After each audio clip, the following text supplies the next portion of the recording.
Chers élèves, bonjour. Je vous propose de voir ensemble aujourd'hui le corrigé des questions que je vous avais posées sur le texte d'Émile Zola, La Curée. Je vais d'abord vous lire le texte et puis ensuite je reviendrai sur le corrigé des questions. Nous allons maintenant aborder la question 11. Cette question 11 porte sur un nouvel extrait de La Curée d'Émile Zola. Il s'agit d'un extrait du chapitre 7. Nous allons devoir comparer l'image qui nous est donnée de Paris dans ce nouvel extrait avec l'image qui nous était donnée de Paris dans l'extrait du chapitre 2 que nous venons d'étudier. Je commence par vous lire le texte.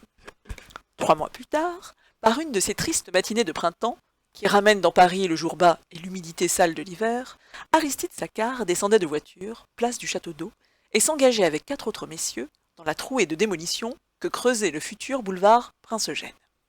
C'était une commission d'enquête que le jury des indemnités envoyait sur les lieux pour estimer certains immeubles dont les propriétaires n'avaient pu s'entendre à l'amiable avec la ville.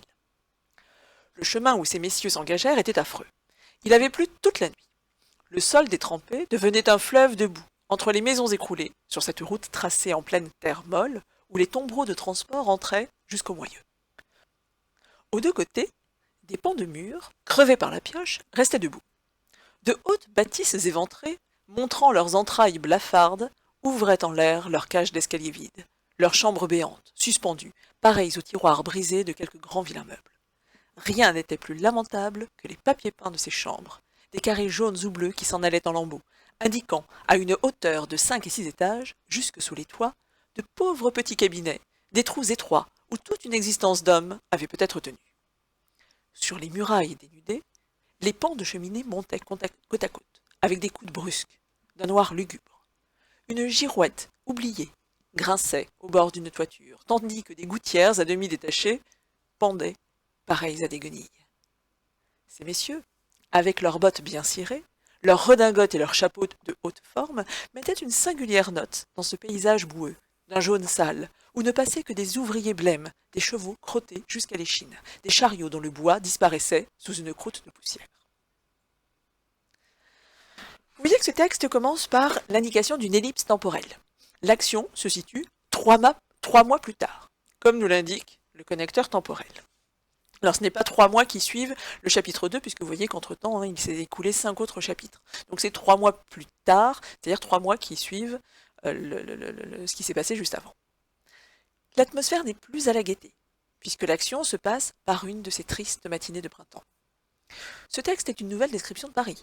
Sacquard est cette fois-ci au cœur de la ville, dans les trouées causées par les démolitions des travaux d'Haussmann. La ville n'est plus un ciel d'automne qui s'embrase au coucher du soleil. Elle est gorgée d'eau, après les pluies de la nuit. Elle s'enfonce dans la boue. On peut relever, il avait plu. Le sol détrempé. Un fleuve de boue, en pleine terre molle, dans ce paysage boueux d'un jaune sale. La métaphore qui compare le sol à un fleuve de boue, par son caractère exagéré, nous avons là une hyperbole, permet d'exprimer à quel point cet ancien quartier d'habitation est enseveli par la terre, comme s'il s'agissait d'enterrer l'ancien Paris. Les termes péjoratifs dominent, à commencer par l'adjectif affreux, qui qualifie le chemin qu'empruntent ces messieurs. Beaucoup appartiennent au champ lexical de la destruction, de la désolation. Les maisons écroulées, des pans de murs crevés par la pioche, de hautes bâtisses éventrées, leurs cages d'escalier vides, leurs chambres béantes, le papier peint est lamentable, et il s'en va en lambeaux. On nous parle de murailles dénudées, de la girouette oubliée qui grince, des gouttières à demi détachées qui pendent. La vie a quitté ces lieux. L'ancien Paris, désormais moribond, est délaissé par ses habitants. Il se recouvre de terre avant de donner naissance au nouveau Paris. On remarquera les nombreux participes passés du texte. Écroulés, tracés, crevés, éventrés, suspendus, dénudés, oubliés, détachés. D'une manière générale, un participe passé a un sens passif. Il permet d'exprimer non pas l'action que l'on fait, mais l'action que l'on subit. Ainsi, Émile Zola, par l'emploi de ces nombreux participes passés, insiste sur le fait que la ville subit quelque chose, qu'elle est en pleine transformation. Ce qui est sous-entendu, c'est que l'agent de cette transformation, ce sont ces messieurs en chapeau haute forme. Comme dans l'extrait précédent, nous voyons que Paris est personnifié. Mais alors qu'il s'agissait tout à l'heure d'une femme séduisante, que Sacquard désirait conquérir, il ne s'agit plus désormais que d'un cadavre éventré, aux entrailles visibles de tous. C'est du moins ce que nous pouvons relever dans le texte. D'une femme qui aurait perdu tous ses attraits.